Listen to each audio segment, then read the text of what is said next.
in this case too. So just to follow up, what could students do? What can we do now? Well, we've got to protest about it. Actually, Alan Nairn, who's pretty much living in Indonesia now and taking very dangerous steps.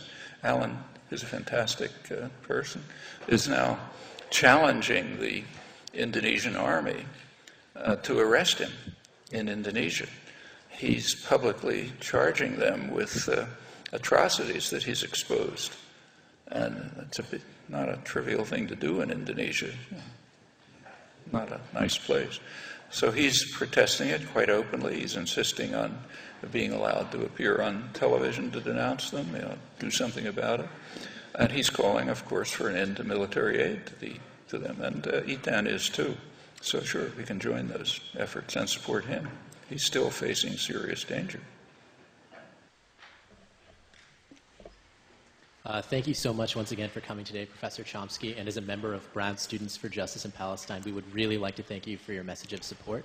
But my question relates towards the nuclear weapons, particularly the American facilitation of both the expansion of weapons programs in Israel, Pakistan, and India, which all seem to be rather schizophrenic given their complicated histories, not only among India and Pakistan, but particularly among Pakistan and Israel, and India's vacillating relationship with Israel. So I was hoping you could comment on that. On the Israel-India relationship? On just all three and the ways all it could three. seem. And the second, I guess, equally schizophrenic policy of the U.S. supporting really just brutal regimes, particularly the Saudi and Arab monarchs and the Egyptian government who in no way respect human rights, and how that facilitates American policy within the Middle East and how that relates to Israel. It's pretty straight. I mean, let's take Egypt, one of the worst dictatorships in the region, very harsh, brutal dictatorship. You all read about Obama's trip to Cairo and how he was praised, for opening his heart to the Muslim world. Everything's going to be different, we love you, and so on. What didn't get much play, maybe almost nothing, is a press conference where he was asked on his way to Egypt, what are you going to say about Egypt's, as they put it, authoritarian regime? I mean, authoritarian is quite an understatement. But what are you going to say about Egypt's authoritarian regime? Well, take a look at Obama's answer. He said, I don't like to use labels for folks. When a politician pronounces the word folks, you just get ready for the next series of lies that's coming out. Otherwise, you talk about people. But if you refer to folks, so the next thing that came out is he's a good man, Mubarak. He's running a stable society, and he's our friend. So I'm not going to criticize anything. Okay.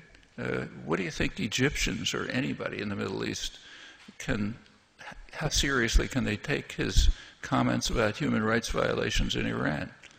How seriously should we take them? And Saudi Arabia, it's even worse.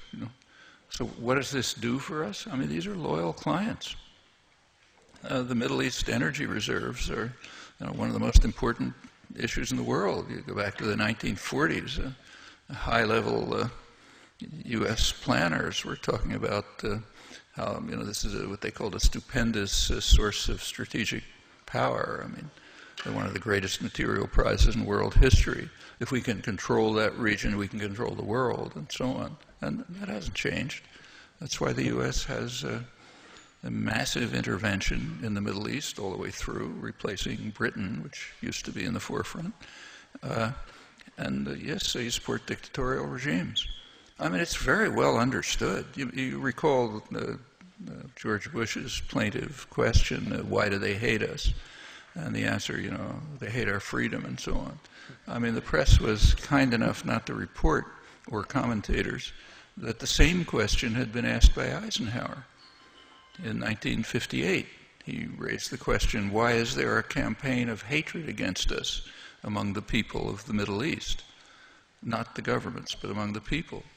And it was a little surprising in 1958 because that was right after the U.S. had intervened to kick Israel, England, and France out of Egypt, which they invaded. But still there was a campaign of hatred. Well, the National Security Council released, highest planning body, released a study of it, and said it's true that they said there's a perception in the Middle East that the United States supports harsh and dictatorial regimes and blocks democracy and development, and we do it because we want to gain control over their resources.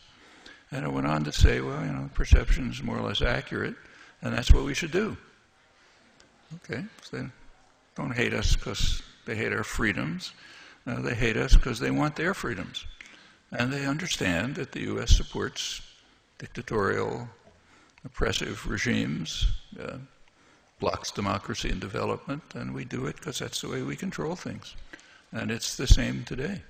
Actually, after Bush's rather ignorant question, the Defense Science Board, one of the main advisory panels of the Pentagon, it came out with a study, you know, why do they hate us study, and they said, you know, it's not our freedoms, it's our policies.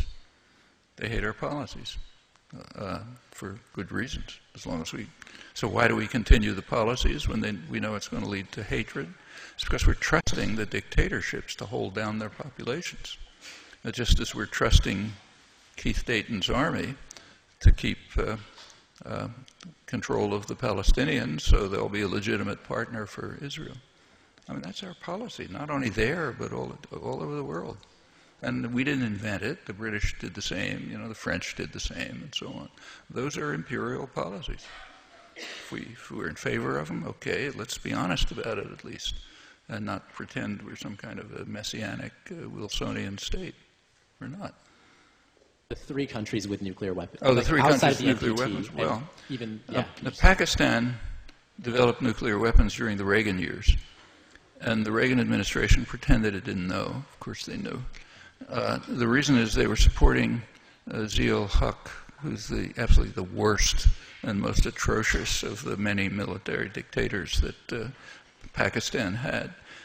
Zia-ul-Haq was also carrying out radical Islamization of Pakistan, with Saudi support.